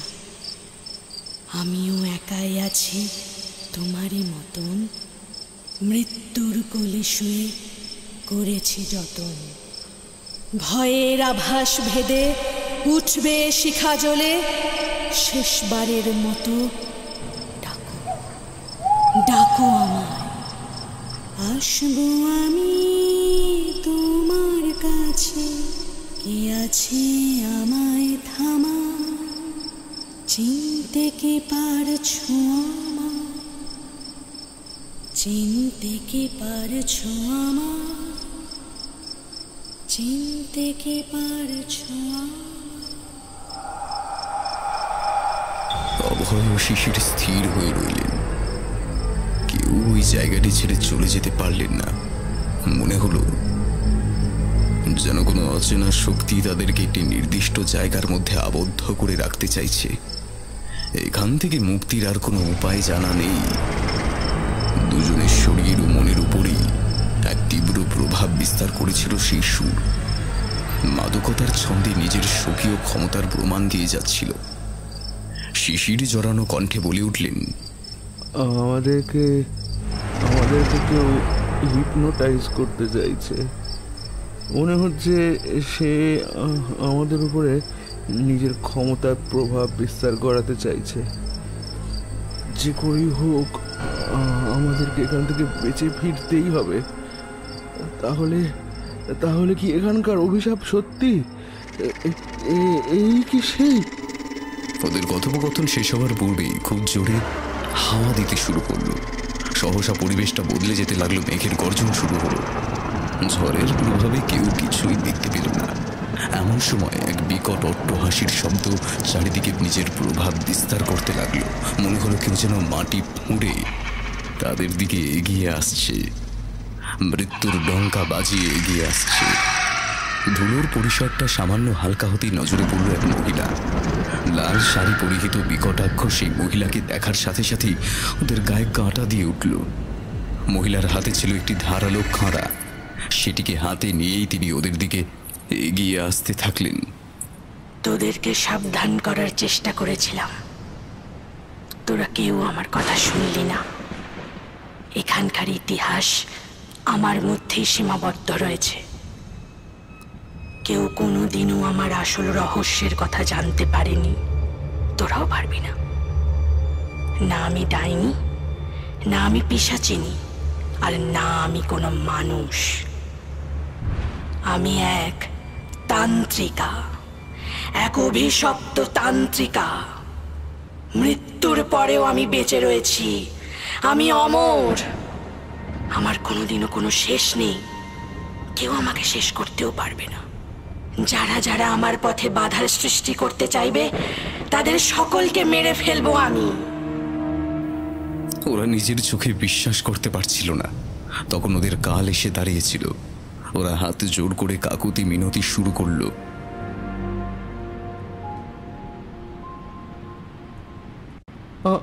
আমাদের ছেড়ে দিন, আমাদের ছেড়ে দিন, যেতে দিন এখান থেকে। আমরা না জেনেই এখানে চলে এসেছিলাম। ছেড়ে দিন। সেই ভয়ঙ্কর পিশাচিনীর অট্টহাস্য দিকে দিকে নিজের প্রভাব বিস্তার করল। এরপরে তিনি ওদের দিকে এগিয়ে এসে খাঁড়ার আঘাতে দুজনের মস্তক ছিন্ন করলেন। তারপরে হাঁ করে তাদের শরীর থেকে সব নির্যাস নিংড়ে বার করে নিলেন। ওদের কাটা মুন্ডু দুটিকে একটি গাছের ডালের সাথে ঝুলিয়ে গায়েব হয়ে গেলেন। ইতিমধ্যে বেশ অনেকগুলো ঘটনা অতিবাহিত হয়ে গিয়েছিল। অভয় ও শিশিরের কোনো খোঁজ না পেয়ে দেবাংশীর চিন্তার পারদটা আরো অধিক গুণ বৃদ্ধি পেয়েছিল। তিনি টর্চ হাতে এদিকে ওদিকে দেখতে লাগলেন, কিন্তু কোথাও তাদের হদিশ পেলেন না। এমন সময় সামনের মন্দির থেকে ভেসে আসা মন্ত্রের শব্দ কানে যেতেই প্রচন্ড ভয় পেয়ে গেলেন দেবাংশী। এ কি? এইরকম একটা পরিত্যক্ত মন্দির থেকে মন্ত্রের শব্দ আসছে কিভাবে? এমনটা তো হতেই পারে না। তাহলে কি ওখানে কেউ রয়েছেন? শুনে তো মনে হচ্ছে কোনো যজ্ঞের মন্ত্রপাঠের শব্দ উদ্ভূত হচ্ছে, অথচ কাউকেই তো ঠাউর করা যাচ্ছে না। যাই, ওই দিকটায় গিয়ে একবার দেখি। ধীরে ধীরে মন্দিরের দিকে এগিয়ে গেলেন দেবাংশী। সেখানে পৌঁছতেই তার নজরে পড়ল আগুনের উজ্জ্বল শিখা। কেউ মন্ত্রের সাথে ওই যজ্ঞকুণ্ডের ভিতরে কিছু একটা নিক্ষেপ করছিলেন। দেবাংশী মন্দিরের ভাঙা অংশে চোখ লাগিয়ে গোটা ব্যাপারটা প্রত্যক্ষ করতে লাগলেন। তিনি দেখলেন এক তেজস্বী তান্ত্রিক যজ্ঞের আগুনে মৃত মানুষের দেহ নিক্ষেপ করছেন। সেই সাথে গোটা জায়গাটি বিভিন্ন মৃত জীবজন্তুর দেহাবশেষের দ্বারা ঘেরা রয়েছে। দেবাংশী আঁতকে উঠলেন। এরপরে তিনি দেখলেন সেই তান্ত্রিক এক মহিলার শরীরটির উপরে কিছু ক্রিয়া প্রক্রিয়া করবার ব্যবস্থা করছেন। সাথে সাথে সেই মহিলাটির জ্ঞান ফিরে আসে, আর তিনি ওই তান্ত্রিকের শরীর থেকে সমস্ত নির্যাস শুষিয়ে নিয়ে সেটিকে একটি কঙ্কালে পরিণত করলেন। আমি তো কিছুই আন্দাজ করতে পারছি না, এই তান্ত্রিক কোথা থেকে এলো এখানে, আর এই মেয়েটাই বা কে? সে তান্ত্রিককে কিভাবে শেষ করে ফেলতে পারে? বিষয়গুলি চোখের সম্মুখে থাকলেও কোনোভাবেই পরিষ্কার হতে চাইছিল না। হঠাৎ চোখের সামনে থাকা সবটাই গায়েব হয়ে গেল। দেবাংশী কিছু আন্দাজ করবার আগেই আবারও তার কানের কাছে এসে কেউ তার নামটি ধরে ডেকে উঠলেন। তবে এবার শুধু নামটি শোনা গেল না, তার সাথে ভেসে এলো অভিশাপের সুর।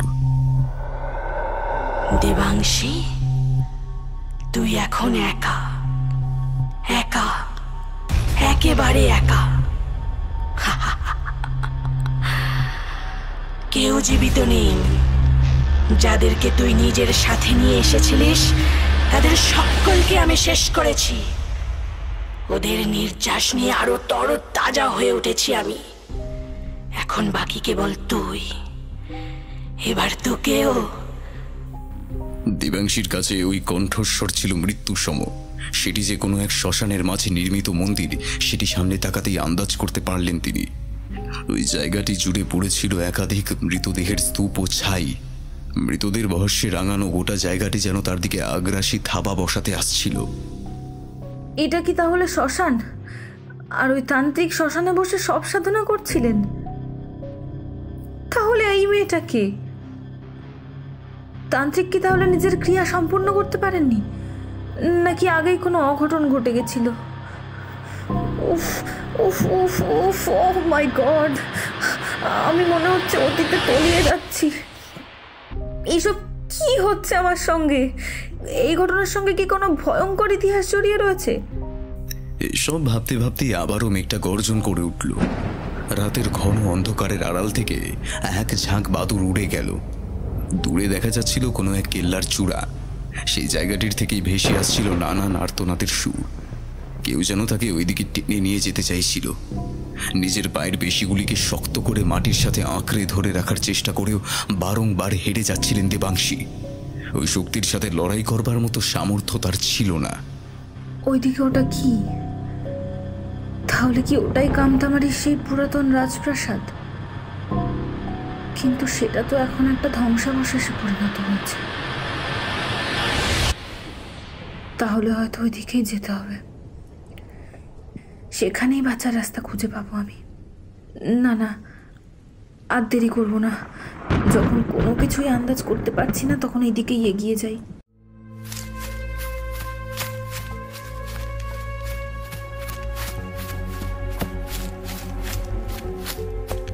পথে যেতে যেতে হঠাৎ নজর গেল সেই মরা গাছটির দিকে।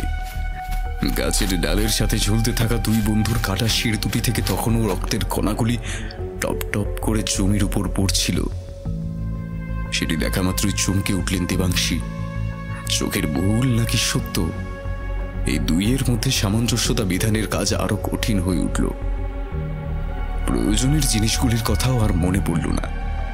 আসবার পথে এই গোটা অঞ্চলটির একটি মানচিত্র সঙ্গে করে নিয়ে এসেছিলেন, কিন্তু পরিস্থিতি থাবা বসানোর সাথে সাথে সবকিছুই মাথা থেকে বেরিয়ে যেতে বাধ্য হয়েছিল। রুদ্ধশ্বাসে সেই পুরনো কেল্লার দিকে ছুটে চললেন দেবাংশী। আলো আধারের ছায়া গোটা অঞ্চলটিকে আবদ্ধ করে রেখেছিল। সেই সাথে ঝোড়ো হাওয়ার উন্মত্ততা তাকে জর্জরিত করে তুলেছিল। মরুভূমির প্রান্তস্থ ভূমি থেকে ভেসে আসা মৃত আর্তনাদের সুর বুকে এসে বিঁধছিল।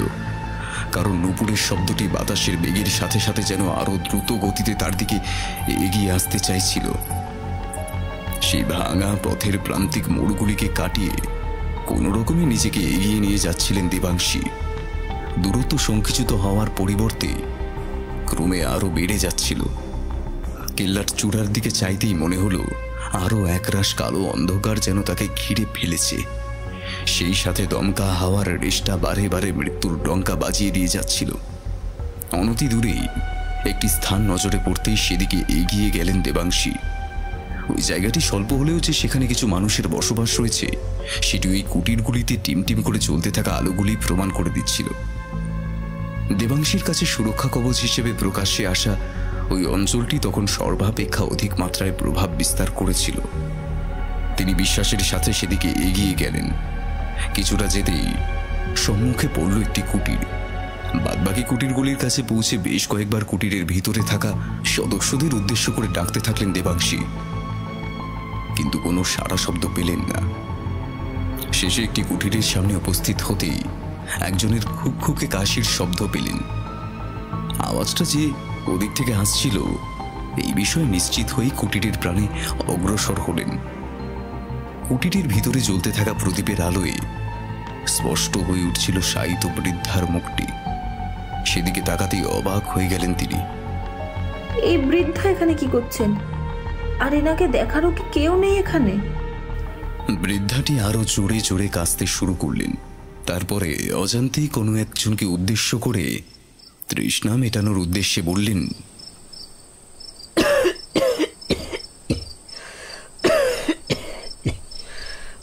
পানি পানি, কেউ আমাকে একটু জল দেবে? কেউ কেউ কি শুনতে পাচ্ছ এই বুড়ির কথা? বৃদ্ধার এমন অবস্থা থেকে দেবাংশীর মনে দয়া জন্ম নিল। তিনি সামনেই একটি কলসি দেখতে পেলেন। সেদিকে এগোতেই পাশে রাখা একটি বাটি নজরে পড়ল। তাতে সামান্য কিছুটা জল ভরে এগিয়ে দিলেন ওই বৃদ্ধার দিকে। বৃদ্ধা উঠে বাটিটি নিজের হাতে ধরবার পূর্বেই বেশ কিছুটা জল নিচে মেঝেতে পড়ে গেল। সবটুকু পড়ে যাওয়ার পূর্বেই কোনোভাবে সেটিকে সামলে নিলেন দেবাংশী। এরপরে সেটিকে বৃদ্ধার মুখের কাছে ধরলেন। প্রদীপের আলোতে বৃদ্ধার মুখমণ্ডলটি চকচক করে উঠল। তার চোখের ভিতর থেকে যেন কোনো নিষ্পাপ সত্য বেরিয়ে আসতে চাইল। কড়া নেড়ে দিয়ে যেতে চাইল দেবাংশীর মনে। তুমি কে মা? এখানে এই মৃত্যুপুরীতে কেন এসেছো তুমি? আবার কাঁদতে আরম্ভ করলেন সেই বৃদ্ধা। এরপরে সেই বৃদ্ধার মুখে বেশ কিছুটা জল দিয়ে তাকে শান্ত করলেন দেবাংশী। তারপরে বৃদ্ধাটিকে বিছানায় শুইয়ে দিলেন। বৃদ্ধাটির মুখে সামান্য স্বস্তির হাসি দেখে বেশ অনেকটা হালকা অনুভব করলেন তিনি।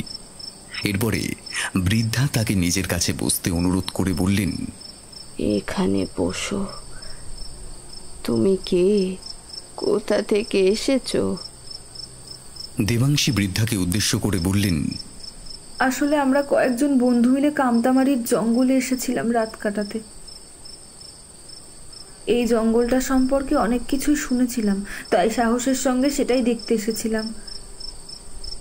এই জায়গাটাতে যে একটা গ্রামও রয়েছে সেটা কোনোদিনও জানতাম না। আমার সব বন্ধুকে মেরে ফেলেছে সেই ডাইনি, আর কেউ বেঁচে নেই। জঙ্গলের মধ্যে আমি একটা মন্দির দেখতে পেয়েছিলাম। সেখানে দেখলাম একজন তান্ত্রিক সব সাধনার জন্য উদ্যত হয়েছেন, কিন্তু সাধনা সমাপ্তির আগেই সেই মৃতদেহটি হঠাৎ জীবিত হয়ে যায় আর আর ওই তান্ত্রিকের শরীর থেকে সব নির্যাস শুষে নিয়ে তাকে কঙ্কালে পরিণত করেন। আমি না এসবের কিছুই বুঝতে পারছি না, বিশ্বাস করুন। আর আপনি বা এখানে একা এভাবে পড়ে রয়েছেন কেন? এই জায়গাটা তো একদমই জনমানব শূন্য। এখানে তো কারোর উপস্থিতি নেই বললেই চলে। সেখানে আপনি কিভাবে? আমি কিছু বুঝতে পারছি না। বৃদ্ধাটি দেবাংশীকে তাকে সোজা করে বসানোর জন্য অনুরোধ করলেন। বৃদ্ধার মাথার কাছে কিছু ময়লা জামা কাপড় আর বালিশ রাখা ছিল। সেটির উপরে ভর দিয়ে বৃদ্ধাকে বসালেন তিনি। এরপরে বৃদ্ধা মহিলাটি তাকে উদ্দেশ্য করে বললেন, এই কোনো সাধারণ ঘটনা নয়। আজ থেকে 400 বছর আগেকার ঘটনা এটা। আমার পূর্বপুরুষেরা কামতামারির রাজবংশের একনিষ্ঠ ভৃত্য ছিলেন। তারা উত্তরাধিকার সূত্রে ওই রাজবংশের সেবা করে গেছেন। কিন্তু একদিন এই অঞ্চলটি অনেক বেশি প্রভাবশালী ছিল। এই রাজবংশের সাথেই জড়িয়ে ছিল গ্রামের গৌরব। এই গ্রামের প্রতিটা মানুষ রাজার কাছে কেবল প্রজা হিসেবেই পরিচিত ছিলেন না, সেই সাথে তাদের জীবন ও জীবিকার রক্ষা কবচ হিসেবেও কাজ করত এই রাজ পরিবার। আমি সব কথাই আমার বাবার মুখে শুনেছিলাম, তবে এর সত্যতা কোথায় ছিল সেই বিষয়ে আমি কিছুই আন্দাজ করতে পারিনি।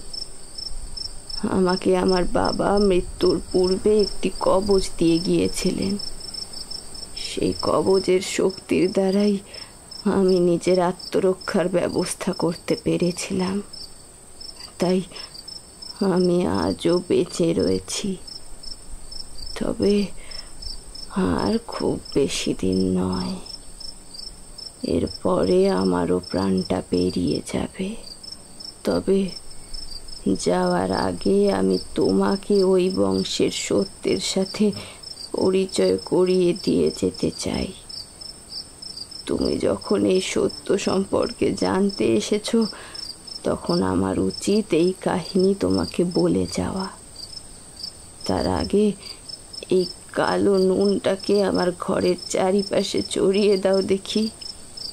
খবরদার, যাই হয়ে যাক না কেন, কালকে ভোর হওয়ার আগে এই গণ্ডির বাইরে বেরোবে না। সে যে কোনো সময় যে কোনো জায়গায় এসে উপস্থিত হতে পারে। আমার কাছে কবচ রয়েছে, তাই সে আমার কোনো ক্ষতি করতে পারবে না, কিন্তু তোমার কাছে কোনো সম্বল নেই, তাই সে তোমাকে অচিরেই শেষ করে ফেলতে পারে। বৃদ্ধার কথা মতো দেবাংশী ওই নুনটিকে ঘরের চারিপাশে ছড়িয়ে দিলেন। তারপরে ওই গোলাকার ক্ষেত্রের মধ্যে এসে বসলেন তিনি। বৃদ্ধা সেই কাহিনী শুরু করলেন। আজ থেকে প্রায় 400 বছর পূর্বে রাজস্থানের এক সুবৃহৎ প্রদেশ হিসেবে নিজের স্থান চিহ্নিত করেছিল কামতামারি। রাজা বিক্রম নারায়ণ প্রজাদেরকে পরিবারের আর 5টা মানুষের নজরেই দেখতেন। দেশ ও দশের সেবার মধ্যে নিহিত থাকতেই তিনি বেশি পছন্দ করতেন। কিন্তু এই কাহিনী নিজের রূপ পরিবর্তন করতে শুরু করে যখন এর নেপথ্যে থাকা ইতিহাসও নিজের রং বদলাতে শুরু করেছিল। রাজা একাধিক বিবাহ করেছিলেন ঠিকই, কিন্তু কোনোটি তাকে সন্তান সুখ দিতে পারেনি। শেষে তিনি ধীবরের রাজকন্যা কুম্ভিনীকে বিবাহ করে এই রাজ্যে নিয়ে আসেন।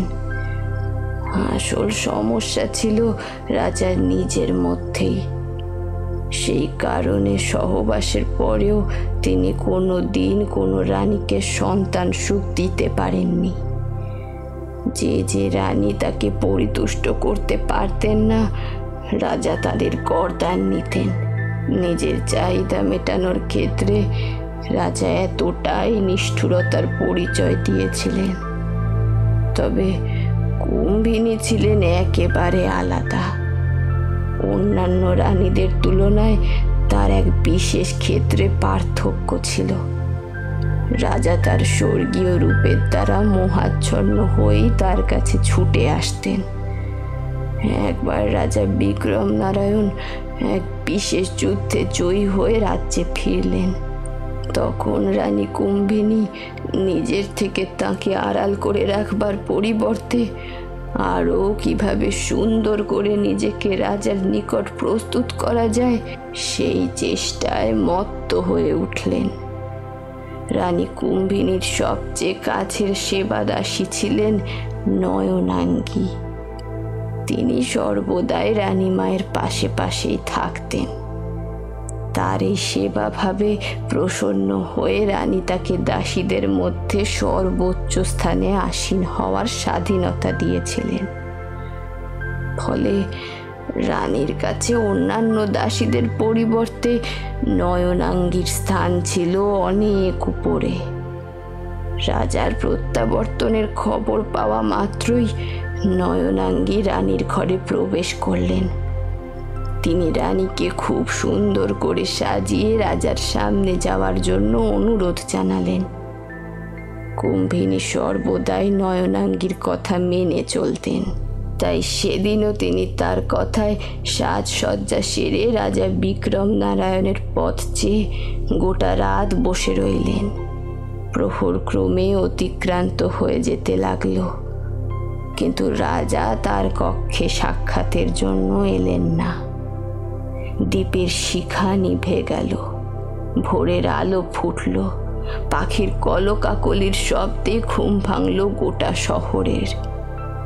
ঠিক সেই সময় নয়নাঙ্গী কুম্ভিলার কক্ষে এসে বললেন, রাজা বিক্রমনারায়ণ আপনার কক্ষের দিকে আসছেন রানীমা।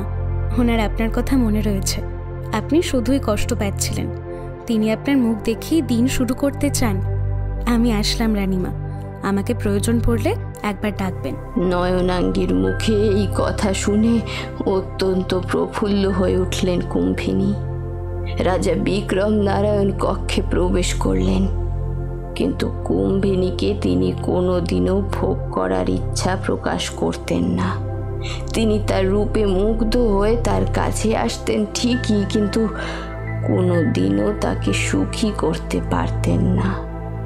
আসলে অন্যদের মতো কুম্ভিনীও তাকে সন্তান সুখ দিতে অপারগ থাকায় তিনি তার প্রতি এভাবেই অসন্তোষ প্রকাশ করতেন।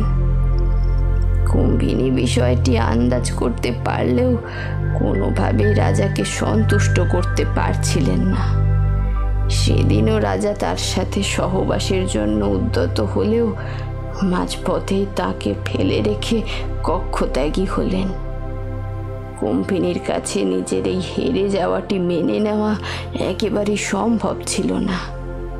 তিনি আসল সমস্যার কথা কোনোভাবেই আন্দাজ করতে পারছিলেন না। এই অবস্থায় নয়নাঙ্গী ছিলেন তার একমাত্র ভরসা। তিনি নয়নাঙ্গীকে গোটা বিষয়টি জানালে নয়নাঙ্গী তাকে এক জায়গায় যাওয়ার জন্য অনুরোধ করলেন। রানী কুম্ভিনী তাকে সাথে নিয়ে কামতামারির জঙ্গলের উদ্দেশ্যে রওনা হয়ে গেলেন। এখন ওই জঙ্গলের শ্মশানে যে মন্দিরটিকে দেখছো, সেই সময় সেটি ছিল তান্ত্রিক কৃপালির পুণ্যভূমি। এই মহাপুরুষটি সেখানে থেকেই সব সাধনা করতেন। এই সাধনার দ্বারা তিনি বহু মানুষকেই বিপদ থেকে উদ্ধার করতে পেরেছিলেন। নয়নাঙ্গী তাকে ওই তান্ত্রিকের কাছে নিয়ে যেতেই তান্ত্রিক রানীমায়ের সমস্যার কথা শুনলেন। এরপরে তিনি তাকে উদ্দেশ্য করে বললেন, রানীমা, আপনাকে একটা কাজ করতে হবে। যদি আপনি তা করতে পারেন তাহলে আপনি চিরকালের জন্য আপনার যৌবন ধরে রাখতে পারবেন। এর দ্বারা রাজা বিক্রম নারায়ণকেও বসে রাখা আপনার পক্ষে অনেকটাই সহজ হবে। তিনি রানীমাকে নিজের হাত কেটে সেই রক্তের ফোঁটা একটি যজ্ঞকুণ্ডের ভিতরে নিক্ষেপ করতে বললেন। সেখান থেকে বেরিয়ে আসা একটি পাত্রে জড়ো হয়েছিল বেশ খানিকটা রক্ত। ইচ্ছে না থাকলেও রানীমা সেই রক্ত পান করে নিলেন, কিন্তু এরপর থেকেই তার শরীরের মধ্যে এক আবশ্যকীয় পরিবর্তন আসতে শুরু করেছিল। তান্ত্রিক কৃপালি তাকে উদ্দেশ্য করে বললেন, এখন আপনি এক পিশাচে পরিণত হয়েছেন। এখন থেকে প্রতিদিন রাতে আপনাকে একজন পুরুষের রক্ত পান করতেই হবে, তবেই আপনি আপনার যৌবন ধরে রাখতে পারবেন। এখন থেকে আগামী 1 বছর আপনাকে এইভাবেই মানুষের রক্ত পান করতে হবে। যদি এই কাজে বাধা পড়ে তবে আপনি আরো শক্তিশালী হয়ে উঠবেন ও সাধারণ মানুষকে শেষ করে ফেলতেও আপনি দুবার ভাববেন না। এর অন্তিম পর্যায়ে আপনি এক মহাশক্তিশালী তান্ত্রিকায় পরিণত হবেন। তখন আপনি এই গোটা রাজ্যের দায়িত্বই নিজের কাঁধে তুলে নিতে পারবেন। এমনকি রাজা স্বয়ং আপনার বশীভূত হয়ে থাকতে বাধ্য হবেন। তান্ত্রিকের এই কথাগুলিকে সেদিন বেদবাক্য হিসাবে মেনে নিয়েছিলেন রানী কুম্ভিনী। এরপরে তিনি তার দাসীর সাথে রাজ্যে ফিরে যান। দাসী নয়নাঙ্গী প্রতিদিন রানীর জন্য একটি করে পুরুষকে খুঁজে আনতেন। রানী তার দেহ থেকে রক্ত ও নির্যাস পান করে তার দেহটিকে ফেলে দিতেন। কিন্তু একদিন এই কাজে বাধার সৃষ্টি হওয়ায় তিনি তার দাসীকেই মেরে ফেলেন। এর ফলে তার এই তপস্যা ভঙ্গ হয়ে যায়। বিধিমতো তাকে একজন পুরুষেরই রক্ত পান করতে হতো, কিন্তু নিজের তৃষ্ণাকে অবদমিত করতে না পেরে এক মহিলার রক্ত সেবন করেন। এর ফলে সেই আশীর্বাদ অভিশাপ হয়ে তাকেই বশ করেছিল। এরপরে রানীর অবস্থা ক্রমে আরও শোচনীয় হয়ে উঠতে থাকে। সেদিন রাতে তিনি তার স্বামী অর্থাৎ রাজা বিক্রম নারায়ণকেও শেষ করে ফেলেন।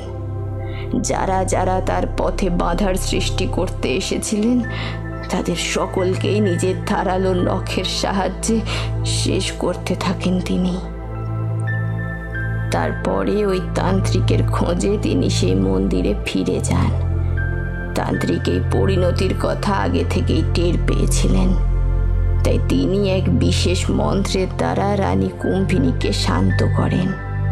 তারপরে তাকে হত্যা করেন।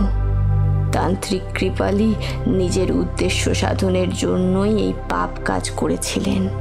তিনি চেয়েছিলেন এই অর্ধ পিশাচের বলি দিয়ে সর্বশক্তিমান হতে, কিন্তু তিনি একটি সত্য সম্পর্কে অবগত ছিলেন না।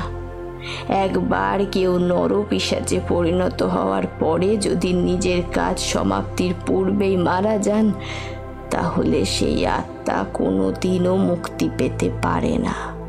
তাকে এই ভুবনেই কালচক্রের মধ্যে আবদ্ধ হয়ে থেকে যেতে হয়। রানী কুম্ভিনীর সাথেও ঠিক তেমনটাই ঘটেছিল। তান্ত্রিক তার মৃত শরীরের উপরে নিজের ক্ষমতা প্রয়োগের সাথে সাথেই তার শরীরে প্রবেশ করে পিশাচের আত্মা, আর তিনি এক ভয়ঙ্কর পিশাচিনী তান্ত্রিকায় পরিণত হন। তান্ত্রিক বিধি মেনে তাকে একাধিক মানুষের প্রাণহরণ করতে হয়েছিল বলেই মৃত্যুর পরেও তিনি এক ভয়ঙ্কর তান্ত্রিকাতেই পরিণত হয়েছিলেন। বিধির এই বিধানকে পরিবর্তন করা তান্ত্রিকের হাতেই ছিল না। সেদিন ঈশ্বর তান্ত্রিক কৃপালীকে রানী কুম্ভিনীর হাত থেকে রক্ষা করতে পারেননি। কুম্ভিনী তার করাল দংশটা বার করে তান্ত্রিকের শরীর থেকেও সমস্ত রক্ত নির্যাসকে টেনে তাকে একটি কঙ্কালে পরিণত করেছিলেন।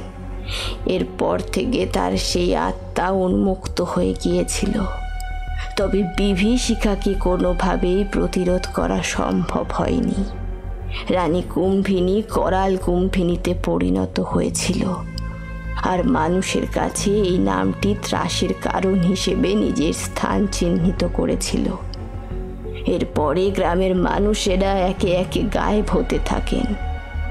আমার পিতাও জানতেন তার পরিণতির কথা, তাই তিনি আমাকে এই কবচটি দিয়ে গিয়েছিলেন। আমি নিজেকে এর দ্বারা রক্ষা করে এসেছি, তবে এখন আমার শেষ হওয়ার পালা। তুমি এখান থেকে ভোর হওয়ার সাথে সাথে পালিয়ে যেও। কোনোভাবেই এখানে থেকো না, না হলে সে তোমাকেও শেষ করে দেবে। বৃদ্ধার কথাটি শেষ হতেই ঘরের মধ্যে অযাচিতভাবে দমকা বাতাস নিজের প্রভাব বিস্তার করতে শুরু করল। পরিস্থিতি সামাল দেওয়ার জন্য শেষ পর্যন্ত দেবাংশীকে ওই নুনের ক্ষেত্রটি পেরিয়ে বাইরে যেতেই হলো। যাওয়ার সাথে সাথে তিনি একটি চিৎকারের শব্দ পেয়ে পিছন তাকিয়ে দেখলেন লাল বস্ত্র পরিহিতা সে বিভৎস তান্ত্রিকা তার সম্মুখে দাঁড়িয়ে রয়েছেন। বৃদ্ধাটি নিজের শরীর থেকে ওই কবচটি খুলে দিয়ে বললেন, যা যা যা শিগগির পালা, আমি আমার জীবন দিয়ে তোকে রক্ষা করব। সাথে সাথে দেবাংশীর চোখের সামনে আরো নৃশংসতর ছবি প্রকৃষ্ট হয়ে উঠতে থাকলো। তিনি দেখলেন কুম্ভিনী সে বৃদ্ধার শরীর থেকে সবটুকু নির্যাস শুষে নিয়ে তাকে কঙ্কালে পরিণত করলেন।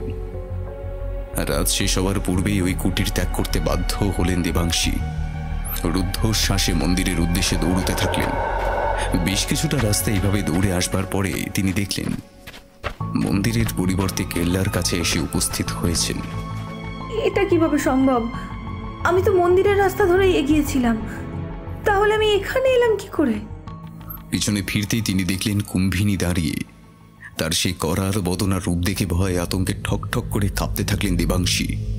কুম্ভিনী তাকে উদ্দেশ্য করে বললেন, আজ পর্যন্ত এখান থেকে কেউ জীবিত ফিরতে পারেনি। তোর জন্য আমি বৃদ্ধার খোঁজ পেয়েছি। ওকে আমি এতদিনেও শেষ করতে পারিনি। আজকে তোর জন্য ও ওর নিজের জীবনটাও বিসর্জন দিতে দুবার ভাবেনি। তাই তোকে আমি এত সহজ মৃত্যু দেব না। ওই বৃদ্ধা যদি নিজের রাজ্যের জন্য এতটা কর্তব্যপরায়ণ হতে পারে, তাহলে তুইও পারবি। কথাগুলি বলা শেষ করে নিমেষের মধ্যে তার কাছে এসে পৌঁছান কুম্ভিনী। এরপরে তার চুলের মুঠি ধরে হ্যাঁচড়াতে হ্যাঁচড়াতে তাকে কেল্লার দিকে এগিয়ে নিয়ে যেতে শুরু করেন। মেঘের গর্জনের সাথে সাথে তীব্র বজ্রপাতের শব্দ দেবাংশীর ওই গগনভেদী চিৎকারকে নিজের মধ্যে কোথাও গায়েব করে ফেলতে থাকে। কুম্ভিনী দেবাংশীর দেহটিকে কেল্লার একেবারে শেষ মাথায় নিয়ে গিয়ে উপস্থিত হন। এরপরে ওই কেল্লার প্রাচীরের সাথে লেগে থাকা সেই লোহার ফলাটি সাথে তাকে গেঁথে দেন। ভোর ও ভোর হয়ে যায় দেবাংশীর হৃৎপিণ্ডটি। হা অবস্থায় পড়ে থাকে সে। তার শরীর থেকে প্রাণবায়ুটা বেরিয়ে ওই মৃত রাজ্যের মধ্যে কোথাও গায়েব হয়ে যায়। ঘটনার বেশ কয়েকদিন পরে জয়সলমীরের রাজপরিবারের তরফে কিছু মানুষ পুরনো কেল্লা দর্শনে এলে দেবাংশীর মৃতদেহটিকে খুঁজে পেয়েছিলেন। এই ঘটনার রেশ ভারতবর্ষের সর্বত্র ছড়িয়ে পড়েছিল। এরপর থেকে আর কেউ কোনোদিন ওই কান্তামারির উদ্দেশ্যে পা বাড়ানোর সাহস করেনি। সরকারি তরফ থেকে কড়াভাবে ওই জায়গাটিতে অনুপ্রবেশ নিষিদ্ধ করে দেওয়া হয়েছিল। আজ ওই জঙ্গলটি এভাবেই সেই অভিশাপকে বুকে নিয়ে বেঁচে রয়েছে, আর সেই অভিশাপের বীজ বপন করে চলেছে করাল কুম্ভিনী। চিনতে কি পারছো আমার, তোমার অস্তিত্ব জুড়ে রয়ে গেছি আমি। চিনতে কি পারছো আমার, বিলগ্ন নেশার টানে ছুটে এসে তোমার পানে। চিনতে কি পারছো আমার, রূপের মায়া জালে আবদ্ধ হবে তুমি। সুরের মায়া জালে আবদ্ধ হবে তুমি। চিনতে কি পারছো আমার, চিনতে কি পারছো আমার। তোমার অলিন্দে আছি, না থেকেও বেঁচে আছি।